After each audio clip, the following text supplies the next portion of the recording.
로마서 4장. 믿음으로 의롭다 함을 얻은 아브라함. 그러면 우리가 육신에 따라 우리의 조상이 된 아브라함이 무엇을 얻었다고 말할 수 있겠습니까?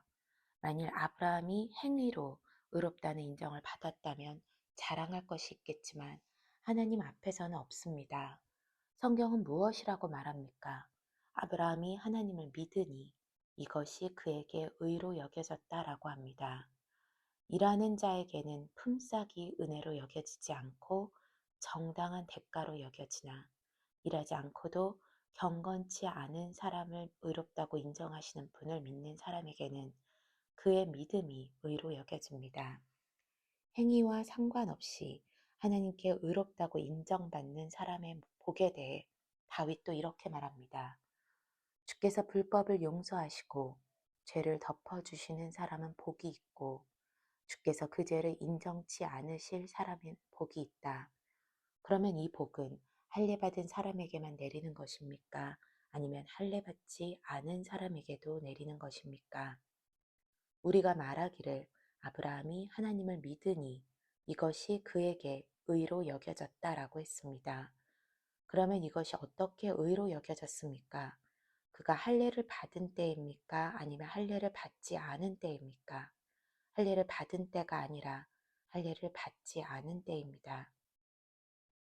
그가 할례의 표를 받은 것은 할례를 받지 않은 때에 얻은 믿음의 의를 확증하는 것이었습니다.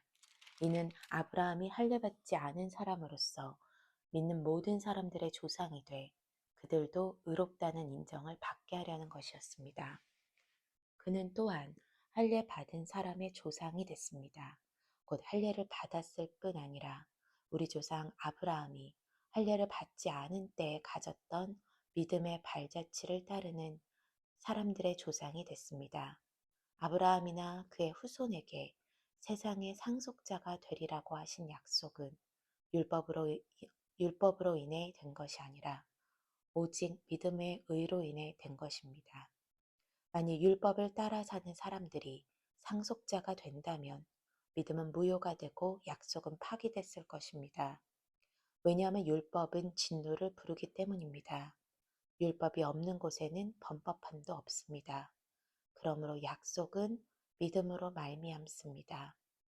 이는 아브라함의 모든 후손, 곧 율법을 따라 사는 사람뿐 아니라 아브라함의 믿음을 따라 사는 사람들에게도 은혜로 이 약속을 보장해 주시기 위한 것입니다.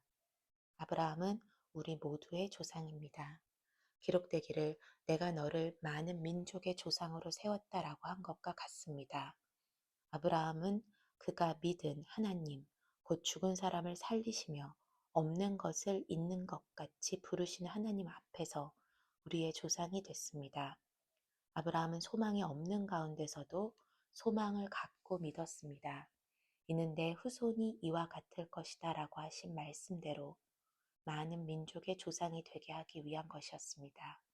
아브라함은 100세나 돼 이미 자기 몸이 죽은 것 같고 사라의 태가 죽은 것 같음을 알고도 믿음이 약해지지 않았습니다. 그는 하나님의 약속을 믿고 의심하지 않았고 도리어 믿음이 굳건해져서 하나님께 영광을 돌리고 약속하신 그것을 또한 능히 이루실 것을 확신했습니다. 그러므로 이것이 그에게 의로 여겨졌습니다. 그에게 의로 여겨졌다라는 말은 아브라함만을 위해 기록된 것이 아니라 의롭다는 인정을 받을 우리, 곧 우리 주 예수를 죽은 사람 가운데서 살리신 분을 믿는 우리도 위한 것입니다. 예수께서는 우리의 범죄로 인해 죽음에 넘겨지셨고 우리의 의를 위해 살리심을 받았습니다. 로마서 5장. 화평과 소망. 그러므로 우리는 믿음으로 의롭다는 인정을 받아 우리 주 예수 그리스도로 인해 하나님과 더불어 화평을 누리고 있습니다. 또한 우리는 그분으로 인해 우리가 믿음으로 서 있는 이 은혜에 들어감을 얻었으며 하나님의 영광을 바라며 기뻐합니다. 이뿐만 아니라 우리는 또한 환난 가운데서도 기뻐합니다. 이는 환난은 인내를, 인내는 연단을, 연단은 소망을 이루는 줄을 알기 때문입니다. 이 소망은 우리를 낙심시키지 않습니다. 하나님께서 우리에게 주신 성령으로 인해 그분의 사랑을 우리 마음에 부어주셨기 때문입니다. 우리가 아직 연약할 때 그리스도께서는 작정된 시기에 경건하지 않은 사람을 위해 죽으셨습니다. 의인을 위해 죽는 사람은 거의 없고 선한 사람을 위해 과감히 죽는 사람은 간혹 있기는 합니다. 그러나 우리가 아직 죄인 되었을 때 그리스도께서 우리를 위해 죽으심으로 하나님께서는 우리에 대한 그분의 사랑을 나타내셨습니다. 그러므로 이제 우리가 그리스도의 피로써 의롭다는 인정을 받았으니 그리스도로 인해 하나님의 진노에서 확실히 구원받을 것입니다.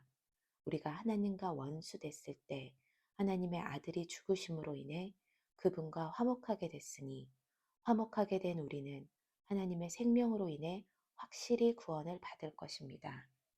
그뿐 아니라 이제 우리는 우리를 하나님과 화목하게 하신 우리 주 예수 그리스도로 인해 하나님 안에서 기뻐합니다. 아담으로 말미암은 사망과 그리스도로 말미암은 생명.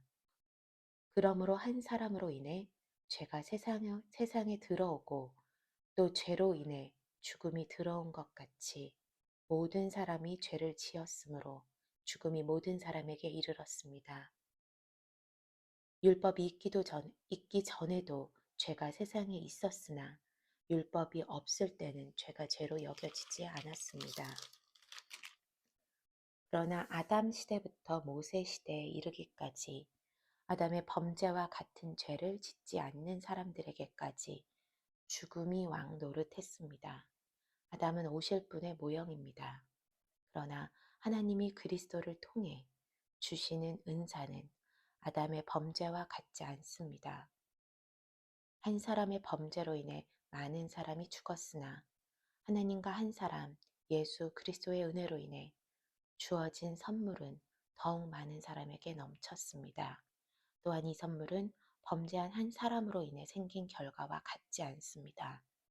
심판의 한 사람으로 인해 정죄에 이르렀으나 하나님이 그리스도를 통해 주시는 은사는 많은 범죄로 인해 의롭다 하심에 이르게 됩니다.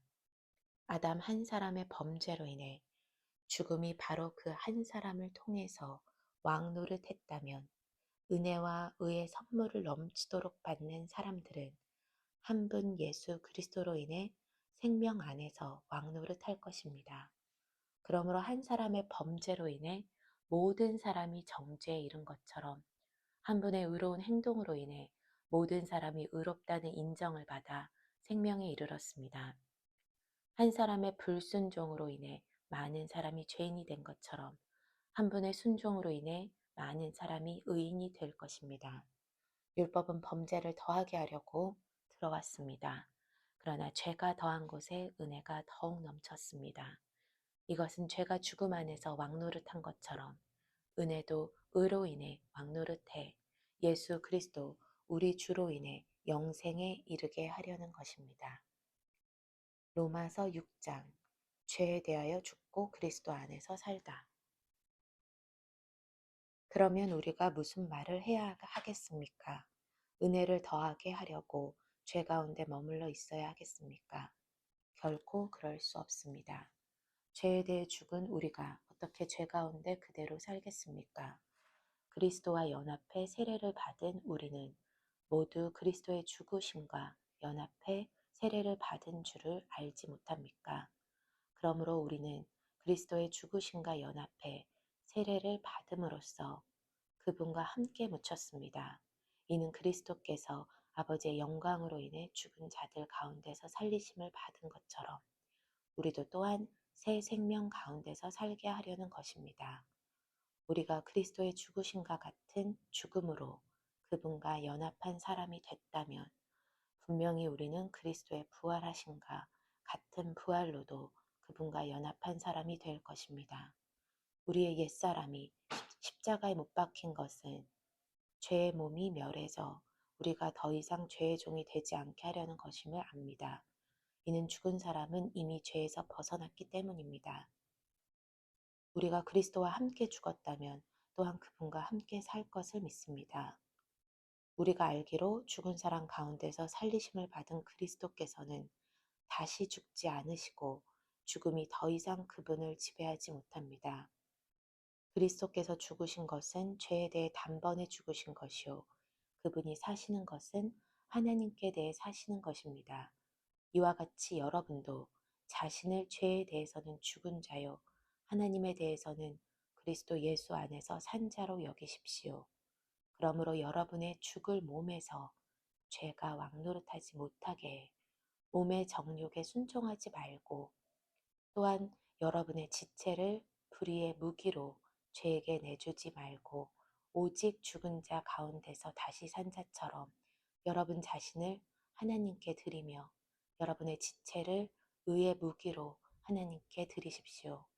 죄가 여러분을 지배하지 못할 것인데 여러분이 율법 아래에 있지 않고 은혜 아래에 있기 때문입니다. 의의 종. 그러면 어떻게 해야 하겠습니까? 우리가 율법 아래 있지 않고 은혜 아래 있다고 해서 죄를 짓겠습니까? 결코 그럴 수 없습니다. 여러분이 자신을 종으로 들여 누구에게든지 순종하면 여러분은 여러분이 순종하는 그 사람의 종이 되는 줄을 알지 못합니까? 여러분은 죄의 종이 돼 죽음에 이르거나 아니면 순종의 종이 돼 의에 이릅니다. 그러나 하나님께 감사드립시다. 여러분이 전에는 죄의 종이었으나 이제는 여러분이 전에 받은 교훈의 본을 마음으로부터 순종함으로 죄에서 해방돼 의의 종이 됐습니다. 여러분의 육신이 연약함으로 내가 사람의 방식대로 말합니다. 여러분이 전에는 자기의 지체를 부정과 불법의 종으로 내주어 불법에 이른 것처럼 이제는 여러분의 지체를 의의 종으로 들여 거룩함에 이르십시오. 여러분이 죄의 종이었을 때는 의에 대해 자유스러웠습니다. 그러나 여러분은 그때 무슨 열매를 거두었습니까? 이제 여러분은 그런 일들을 부끄러워합니다. 이는 그것들의 마지막이 죽음이기 때문입니다. 그러나 이제 여러분은 죄에서 해방되고 하나님의 종이 돼 거룩함에 이르는 열매를 맺고 있습니다. 그 마지막은 영생입니다. 죄의 대가는 죽음이요. 하나님의 은사는 그리스도 예수 우리 주 안에 있는 영생입니다.